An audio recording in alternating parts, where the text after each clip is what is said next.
Salve, brisado. Eu tenho 1 minuto e 56 segundos para falar sobre Heráclito e a brisa dele do fogo.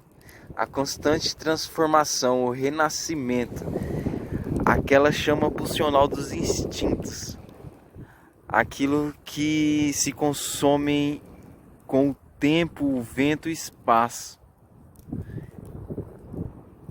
Pode ser usado como um elemento de destruição, e aí cada um com a sua chama interior destrói aquelas necessidades que já não estão mais presentes no momento presente.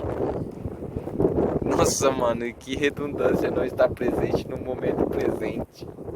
Isso é uma alienação do aqui e agora que acontece com os indivíduos quando são chamados para as imagens que estão em ação nas suas fantasias. Que brisa, maluco. Então, catch a fry, Feliz Natal. Uou.